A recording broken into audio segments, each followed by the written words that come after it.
जैसे ही चे हाइचिंग दरवाजे से बाहर आया, कमरे में सभी लोग मुस्कुराते हुए उसकी ओर देखने लगे। जी युन अफान, एक कोलंबियन चाइनीज जो एक बड़े ग्रुप का एग्जीक्यूटिव था, उसने बोला, चे हाइचिंग, क्या तुमने फिर से अपनी वाइफ को उस कुक के साथ जाने के लिए कहा? चे हाइचिंग ने लापरवाही से बोला, बस जलो मत। जी युनफान ने शांति से कहा, मुझे ऐसी बेवकूफी भरी चीजों में कोई दिलचस्पी नहीं। चहैचिंग ने हंसते हुए खाना टेबल पर रखा और फिर सबके लंच बॉक्स में खाना बांटने लगा। कमरे में लियू नानशेंग, वो 50 वर्ष का आदमी, मुस्कुराते हुए बोला, मुझे मिस्टर चे की सोच बहुत पसंद है। आदमी को झुकने और खींचने की काबिलियत होनी चाहिए, तभी वह कोई बड़ा मुकाम हासिल कर सकता है। जी युनफान ने कहा, लेकिन ये किसी जानवर से अलग कैसे है? किसी औरत की खूबसूरती को बेचकर फायदा उठाना वाकई घिनौना है। चेहईचेंग ने चिढ़ाने वाले अंदाज में उसकी ओर देखा। ये वही इंसान कह रहा है जिसने अपनी ताकत का इस्तेमाल करके कोलंबिया की एक अमीर औरत को फंसाया और फिर फ्रॉड मैरिज से उसकी प्रॉपर्टी हड़प ली। जी युनफान ने कहा, बकवास, इसे धोखा नहीं कहा जा सकता। ये एक स्ट्रैटेजी थी, समझे? कमरे में हर कोई अपने खाने के लिए इकट्ठा हुआ और रोजाना की तरह एक दूसरे का मजाक उड़ाने में बिजी हो गया। एक भूरे दाढ़ी वाला आदमी पास आया और मुस्कुराकर बोला, अरे मिस्टर चे, जब आप इतने उदार हैं तो अपने साथियों की मदद क्यों नहीं करते? उसका नाम रुडोल्फ था, जो साउथ प्रशिया से था। भले ही वह देखने में थोड़ा रफ था, लेकिन उसके हाथ बहुत नाजुक थे। चे हाइचेंग ने कहा, तो ये इस बात पर निर्भर करता है कि तुम मुझे क्या कीमत दे सकते हो। रुडोल्फ ने अपनी जेब से एक गोल्ड रोलेक्स वॉच निकाल ली। चे हाइचेंग ने सिर हिलाते हुए कहा, यह चीज मेरे लिए बेकार है, तुम्हें मुझे कुछ और अच्छा देना होगा। रुडोल्फ ने गुस्से में घड़ी जमीन पर फेंक दी और उसे अपने पैर से कुचल दिया। चे हाइचेंग ने यह देख के कहा, किम किमी मेरे लिए बहुत जरूरी है। मैं उसे जहाज पर मौजूद लोगों को खुश करने के लिए इस्तेमाल कर रहा हूं। तुम्हें उसे छूने की सोचना भी नहीं चाहिए। कोने में बैठा एक आदमी अचानक उठकर टूटी घड़ी को उठा के चुपचाप उसके डायल को देखने लगा। दीवार के पास ली जोंगयू का एसोसिएट बाई मो, जो एक कोलंबियन था, वह बाहर बर्फीले समुद्र को देख रहा था। बाई मो ने अपनी पत्नी और बेटी को याद किया जो महासागर के उस पार कहीं थी। उसने कहा, आखिर वे मेरी मदद का जवाब क्यों नहीं देते? मुझे किसी विदेशी देश नहीं जाना, तालिसा। क्या वह अब भी मेरा इंतजार कर रही होगी? वह और बच्चे कैसे होंगे? 6 महीने तक उसने कोलंबिया से मदद मांगी, हर पॉसिबल कांटेक्ट का इस्तेमाल किया, लेकिन कहीं से कोई जवाब नहीं आया। इतना इंतजार करने के बाद उसे कोलंबिया की बजाय हुआक्सू रीजन का बचाव जहाज मिला। अगर वह वहां जाता तो अपने घर से सबसे दूर किसी जगह पर पहुंच जाता। रुडोल्फ पास आकर पूछा, अरे बाईमो, तुम क्या सोच रहे हो? बाईमो ने धीरे कहा, मैं सोच रहा हूं, क्या हम कभी अपने घर वापस जा पाएंगे? रुडोल्फ ने जवाब दिया, जहां भी जाऊं, जब तक शराब और लड़कियां हैं, मुझे कोई फर्क नहीं पड़ता। बाईमो ने कहा, लेकिन मुझे उस देश में रहना पसंद नहीं। चेहाईचिंग ने उसे कहा, जी, क्या तुम उसी देश में नहीं पले बड़े? जी युनफान ने कहा, उससे कोई फर्क नहीं पड़ता। बात यह है कि अब मैं एक कोलंबियन सिटीजन हूं। चेहाईचिंग ने हंसते हुए कहा, अगर असली कोलंबियन नागरिक बाई मो को नहीं बचाया गया तो तुम्हारी क्या औकात? तुम तो मूल लोगों से भी ज्यादा वफादार लग रहे हो। लेकिन अफसोस, इस वक्त चाहे तुम कहीं भी हो, तुम सबसे लोअर क्लास पर ही हो, इसलिए ज्यादा सपने मत देखो। जे युनफान ने कहा, तुम क्या जानते हो? जरेनिया पावर। रूम में सन्नाटा हो गया। थोड़ी देर बाद किम किमी ऊपर के केबिन से वापस आई। चेहाईचिंग ने तुरंत पूछा, तो इस बार तुम्हें क्या मिला? किम किमी ने मुस्कुराते हुए अपनी जेब से डायमंड रिंग निकाली और उसे दिखाया और कहा, देखो, इतनी बड़ी डायमंड रिंग। चेहाईचिंग ने मुस्कुराकर कहा, तुम मजाक तो नहीं कर रही? किम किमी ने कहा, मैं क्यों मजाक करूं? इतनी बड़ी रिंग? तुमने मुझे कभी इतनी बड़ी रिंग नहीं दिलाई। चेहाईचिंग चिल्लाया, तुम बेवकूफ औरत, इस समय डायमंड की कोई वैल्यू नहीं बची, ये बेकार है। चेहाईचिंग गुस्से में आ गया और उसने किम किमी को जोर से डांट दिया। किम किमी भी बहुत गुस्से में थी। उसने बोला, हे तुम क्या बोल रहे हो? ये डायमंड बहुत एक्सपेंसिव है। सही कहा ना? उसे समझ नहीं आया कि चाहे चेंग इतना पागल क्यों हो रहा है। इतना बड़ा और खूबसूरत डायमंड सिर्फ एक बार शे चांगमिंग के साथ जाने पर मिल सकता था। चाहाई चेंग ने गहरी सांस ली और अपनी आंखें बंद कर ली। उसने अपने दिल में सोचा, गुस्सा मत हो। ये एक स्टूपिड औरत है जिसे सिर्फ पैसे की परवाह है।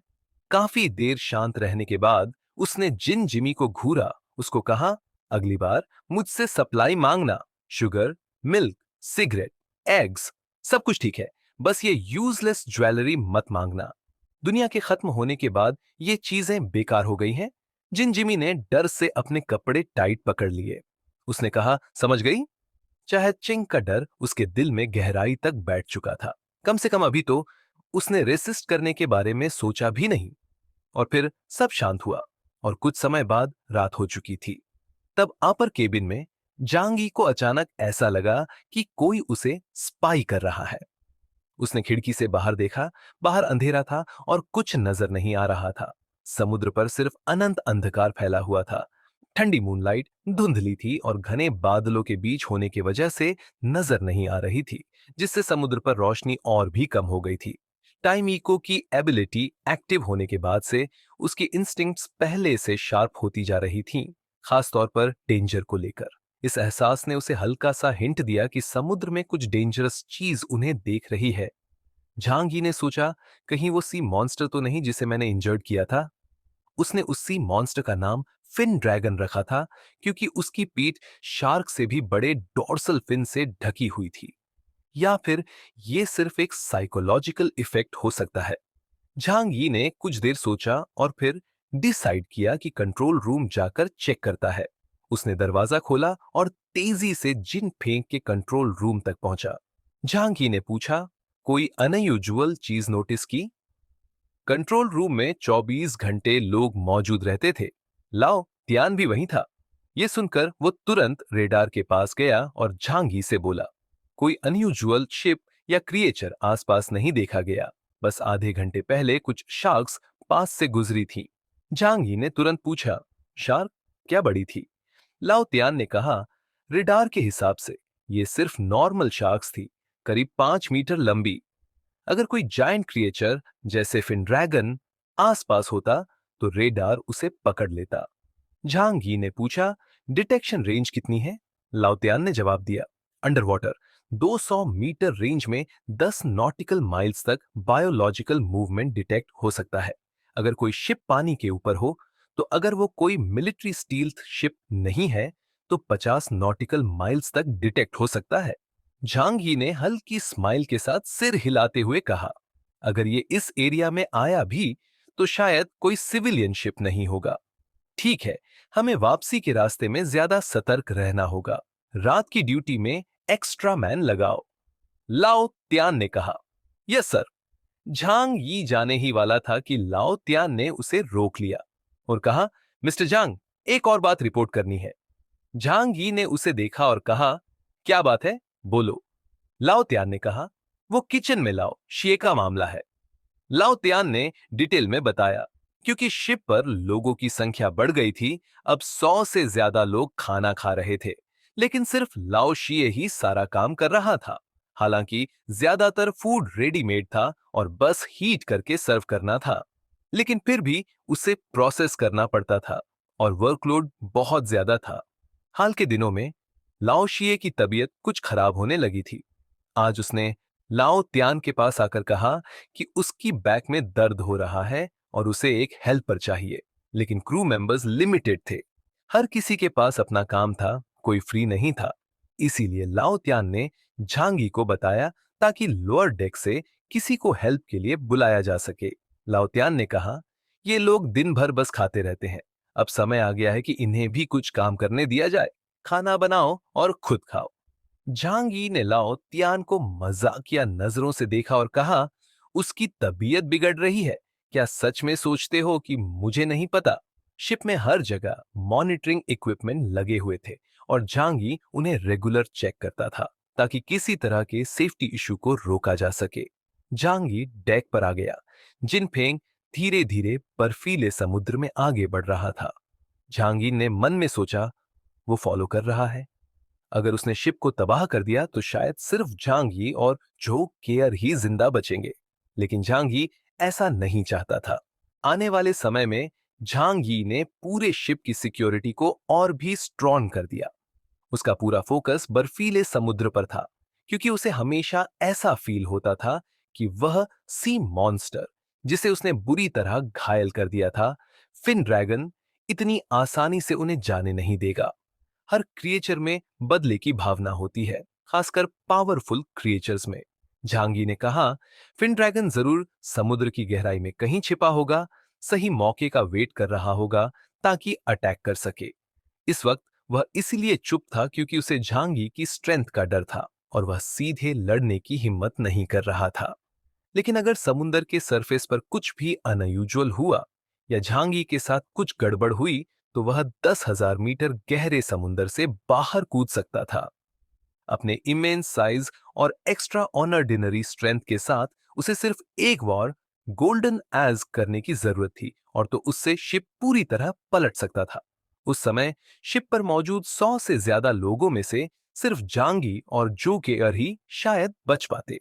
जांगी के पास इससे बचने का कोई बेटर वे नहीं था। शिप के पास हेवी वेपन्स की कमी थी, सिर्फ कुछ डेप्थ चार्जेस और शिप बोर्न कैनन थे। लेकिन ये किसी भी तरह से इतने बड़े बीस्ट को सीरियस डैमेज देने के लिए सफिशिएंट नहीं थे। भले ही जांगी के डायमेंशन स्पेस में हेवी आर्टिलरी मौजूद थी, लेकिन लैंड गन्स को शिप पर स्टेबल करना और यूज करना काफी परेशानी भरा था। हालांकि जांगी और उसके साथियों की कंडीशन इतनी भी खराब नहीं थी। जांगी की खुद की प्रेजेंस और एडवांस्ड रडार सिस्टम उनके बेस्ट डिफेंसिव मेथड्स थे। जैसे ही फिन ड्रैगन एक सर्टीन डिस्टेंस के अंदर आएगा, शिप के लोग उसे डिटेक्ट कर लेंगे। अब जब उसका सुपरनैचुरल पावर इंडेक्स 9,600 पॉइंट्स तक पहुंच चुका था, तो वह एक early stage epsilon level stranger से भी डील कर सकता था। तो फिर सिर्फ एक सी मॉन्स्टर जिसका पावर इंडेक्स 9,000 से अधिक था, उससे डरने की जरूरत नहीं थी। अगर ये लड़ाई समुंदर में नहीं बल्कि जमीन पर होती तो वह आइजली उस मॉन्स्टर को मार सकता था। अनफॉर्चुनेटली उसकी सबसे बड़ी वीकनेस यही थी कि वह अभी तक डाइव नहीं कर सकता था। झांग यी ने सब क्रू मेंबर्स को कहा, स्पीड बढ़ाओ, उम्मीद करता हूं कि रास्ते में कोई प्रॉब्लम ना हो। दूसरी ओर जब शेफ जिए चांगमिंग को झांग यी से परमिशन मिली तो वह नीचे केबिन में अपना असिस्टेंट चुनने गया। आखिरकार उसे एक अच्छा हेल्पर मिला, लियू जेंगनान, जो यानलियू ग्रुप से था। लियू जेंगनान ने खुद को एक शेफ बताया। जे चांगमिंग ने उसके बनाए खाने को टेस्ट किया और पाया कि वह सच में अच्छा कुकिंग कर सकता था। यानलियू ग्रुप के लोगों के मुताबिक जब वे आइलैंड पर थे तो वही टीम के लिए खाना बनाता था। इसके अलावा लियू जेंगनान की स्पीकिंग स्किल्स भी अच्छी थीं और वह जे चांगमिंग और बाकी क्रू को इम्प्रेस करने में काबिल था। इन दिनों जांग ये लगातार आईसी की सिचुएशन मॉनिटर कर रहा था, ये देखते हुए कि कहीं फिन ड्रैगन या कोई और म्यूटेंट सी मॉन्स्टर तो नहीं आ रहा। सौभाग्य से पहले का एक्सपीरियंस देखकर कोई भी अब उसे परेशान करने की हिम्मत नहीं कर रहा था। जू युनक्वे भी अब लो प्रोफाइल में थी, लेकिन फिर भी कभी-कभी झांग यी से नजदीकियां बढ़ाने की कोशिश करती, लेकिन झांग ये भाव नहीं देता। वहीं दूसरी ओर उसकी फॉलोअर सु नुआनशी का बिहेवियर झांग यी के लिए हमेशा रूड था। शायद वह खुद को हाई ऑफिसर की बेटी समझकर झांग यी जैसे रेस्क्यू टीम लीडर को कम आंकती थी, लेकिन झांगिस को इन सब चीजों से कोई फर्क नहीं पड़ता था। जब तक कोई खुद उसकी प्रॉब्लम नहीं बनता, वह इन चीजों में अपना टाइम वेस्ट नहीं करता। अभी उसका मेन फोकस सिर्फ रेस्क्यू मिशन को पूरा करना था। इस दौरान उसकी कई बार चू जेंग से बातचीत हुई। जैसे ही उनका शिप हु अक्सू किंगडम के वाटर बॉर्डर के पास पहुंचेगा, मिलिट्री वॉरशिप्स उन्हें रिसीव करने आ जाएंगी। इस सुबह कंट्रोल रूम में क्रू सावधानी से शिप को ऑन परेड कर रहा था और रेडार से चारों ओर स्कैन कर रहा था। उधर किचन में पूरा स्टाफ बिजी था। जी चांगमिंग एक सोफा चेयर पर रिलैक्स होकर बैठकर सिगरेट पी रहा था और कुछ क्रू मेंबर्स के साथ कार्ड्स खेल रहा था। शिप पर सिर्फ शराब अलाउड नहीं थी, बाकी चीजों का पूरा ध्यान रखा गया था। झांगी ने क्रू के लिए स्मोकिंग से लेकर खाने पीने और हर चीज का अरेंजमेंट किया था ताकि लॉन्ग जर्नी के दौरान कोई साइकोलॉजिकल प्रॉब्लम ना हो और मिशन पर इसका कोई असर ना पड़े। इसीलिए हर क्रू मेंबर झांगी का सिर्फ उसकी स्ट्रेंथ से नहीं बल्कि उसकी केयरिंग नेचर से भी बहुत रिस्पेक्ट करता था। उधर किचन का पूरा काम अकेले लियू झेंगनान के जिम्मे था। 100 से ज्यादा लोगों के लिए खाना बनाना इजी नहीं था। लियू झेंगनान 50 साल का था, छोटा और गंजा आदमी पसीने से लथपथ था, लेकिन लापरवाही करने की हिम्मत नहीं थी। तभी झांगी डेक पर वॉक करते हुए खाने की खुशबू से आकर्षित हुआ और किचन की ओर आ गया। उसे देखते ही क्रू ने तुरंत कार्ड्स छोड़ दी और खड़े हो गए। झांगी ने कहा, अरे, आज मूड बढ़िया लग रहा है, कोई बात नहीं, खेलते रहो, मैं बस खाने की खुशबू से यहां आ गया। लियू जेंगनान तुरंत हाथ पोंछते हुए बोला, मिस्टर जांग, आपको कुछ स्पेशल चाहिए तो बताइए, मैं अभी बना देता हूं। झांगी हल्का सा मुस्कुराया। वह यहाँ के पहले से बने हुए खाने को नहीं खाएगा। ये बात नहीं थी कि वह नखरीला था, बल्कि उसके पास अपनी स्पेस में इतने टेस्टी खाने थे कि उसे ऐसे खाने की जरूरत ही नहीं थी। झांगी वहां से जाने ही वाला था, लेकिन जैसे ही उसने लियू झेंग नान के चेहरे को देखा, उसे समझ नहीं आया कि क्यों, पर यह चेहरा उसे जाना पहचाना लग रहा था। पहले तो उसने ज्यादा ध्यान नहीं दिया, लेकिन टोकरी में रखे पहले से तैयार ढेर सारे खाने पर पड़ गई। फिर वह हल्के से मुस्कुराया और पूछा, तुम्हारा नाम क्या है? लियू झेंगनान कुछ सेकंड के लिए चौंक गया। सोचने लगा कि झांग ही ने जहाज पर एक छोटे से कुक का नाम क्यों पूछा। उसने बोला, मेरा नाम लियू झेंगनान है और मैं एक कुक हूं। झांग ही ने हल्की ने कहा, लियू झेंगनान, तुम्हारा होम टाउन कहाँ था पहले? मैं देख रहा हूं कि तुम्हें कुकिंग में काफी स्किल है। किस तरह के खाने बनाने में माहिर हो? इस सवाल पर लियू झेंगनान अचानक झिझक गया। उसने जवाब दिया, मेरा होम टाउन वो ग्वांगडोंग के ईस्ट में है और मैं कुछ कैंटोनीज फूड बना सकता हूं। झांग यी ने कहा, तो कैंटोनीज में कुछ बोलकर सुनाओ। लियू जेंगनान ने कैंटोनीज भाषा में बोला, steel pot shouting with tears to repair the ladle pot. झांगी के चेहरे पर मुस्कान आई, लेकिन उसकी यह हंसी बहुत ठंडी थी, जैसे वह अपने शिकार को मजे से देख रहा हो। झांगी ने कहा, तुम हुआक्सू से नहीं लगते। जी चांगमिंग ने यह सुन के जल्दी से आगे बढ़ा और लियू झेंगनान को जमीन पर गिरा दिया। उसने कहा, बूढ़े, तुम कौन हो? चाइनीज बनने की हिम्मत कैसे हुई तुम्हारी? लियू झेंगनान ने कहा, मैं सच में चाइनीज मूल का हूं, लेकिन मैं अपने होम टाउन से बहुत सालों से दूर हूं, इसलिए अपनी लोकल लैंग्वेज सही से नहीं बोल पाता। झांग ही ने उसको कहा, लेकिन तुम्हारी मैंड्रिन बहुत अच्छी है। लियू जेंगनान कुछ और सफाई देना चाहता था, लेकिन झांग यी ने बीच में ही रोक दिया और कहा, मुझसे ड्रामा मत करो प्रेसिडेंट यामाडा। अब झांगी को पूरी तरह याद आ चुका था कि यह नियोनन यामाडा कंपनी लिमिटेड का प्रेसिडेंट मासामी यामाडा था। यामाडा कंपनी का तियानहाई सिटी में एक ब्रांच था और उनका वेयर हाउस वहीं था जहां झांग यी काम करता था। इसीलिए झांग यी को यामाडा मसाना जाना पहचाना लग रहा था।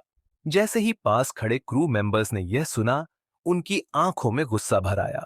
उन्होंने कहा, नियोन आदमी, तुम्हारी हिम्मत कैसे हुई हुआक्सू देश के नागरिक होने का नाटक करने की? हरामी। कई लोगों ने एक साथ उस पर लात घूंसे बरसाने शुरू कर दिए, बिना कोई रहम किए, और उसके शरीर के नाजुक हिस्सों पर जोर से वार किए। यामाडा मसामी दर्द से चीख उठा, मत मारो, मैं एक स्पिरिचुअल ह्यू अक्सू नागरिक हूं। मेरे ग्रैंडफादर गुआंगडोंग से थे और मेरी रगों में हुआक्सू का खून बहता है। सबने कहा, हरामी, तू तो और भी बड़ा कुत्ता निकला, इसलिए तुझे मरना और जरूरी है। झांगी ने कुर्सी पर बैठकर चुपचाप अपनी आंखें बंद कर लीं। पहले जब उसने एक्लिप्स को मारा था, तो सिर्फ 1 दर्जन लोगों को खत्म करके उसे खुशी नहीं मिली थी। अब जब यामाडा मसामी उसके जहाज पर था, तो उसका अंजाम तय था। क्रू मेंबर्स में से जिकी चांगमिंग सबसे ज्यादा आक्रामक था, क्योंकि उसी ने इस आदमी को सिलेक्ट किया था।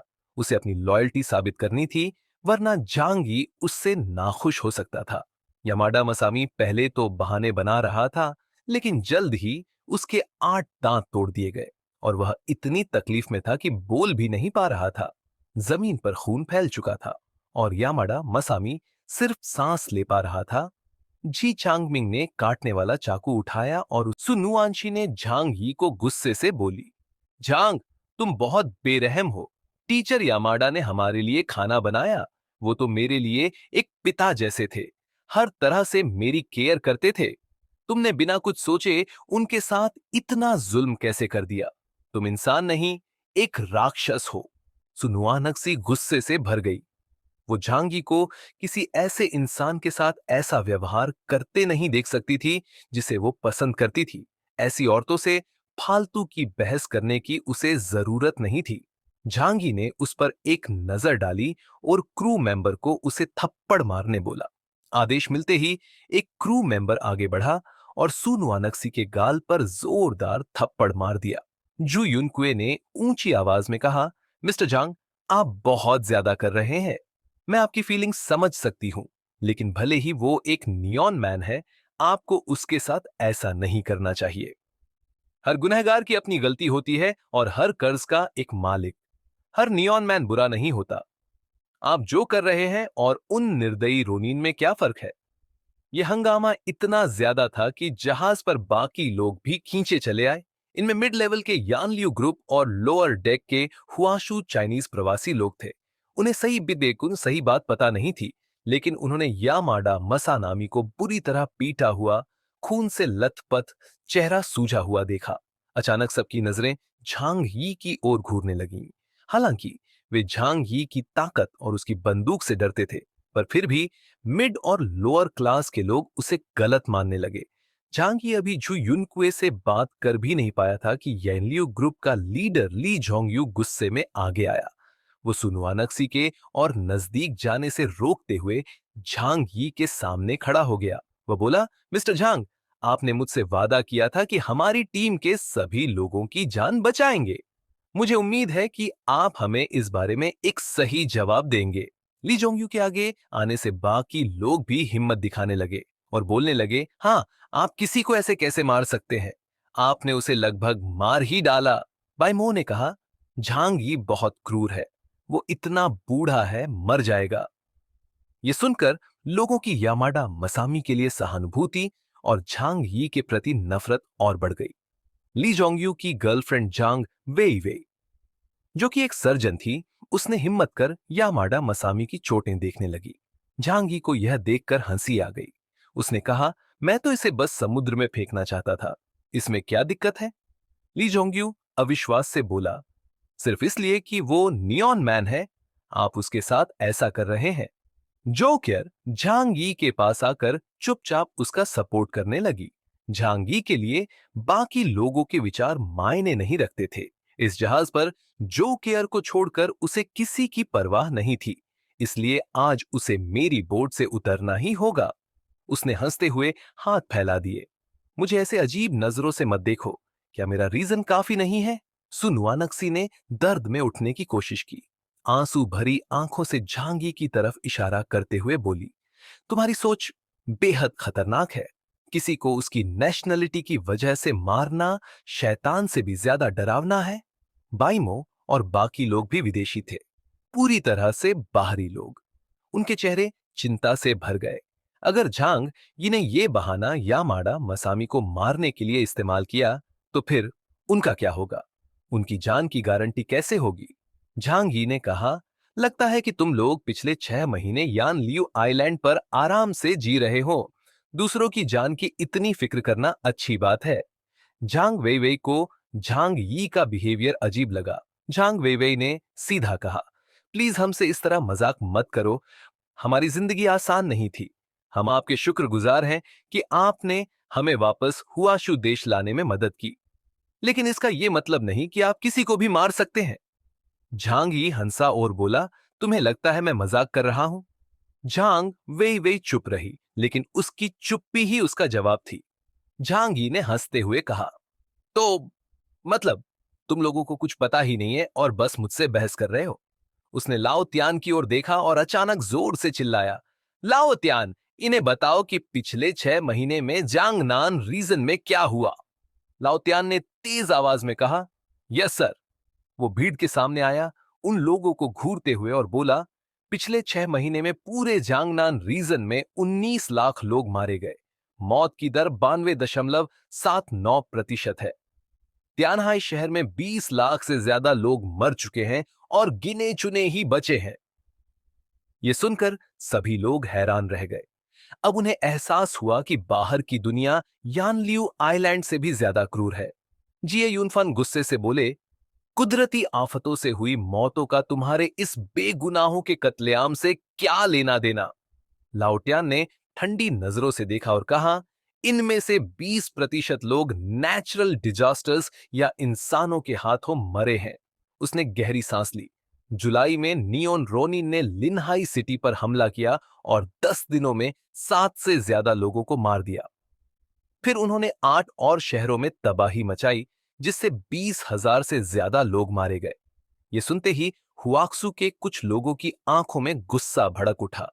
नियॉन से पुराना बदला भुला दिया गया था, लेकिन अब यह जख्म फिर हरा हो गया था।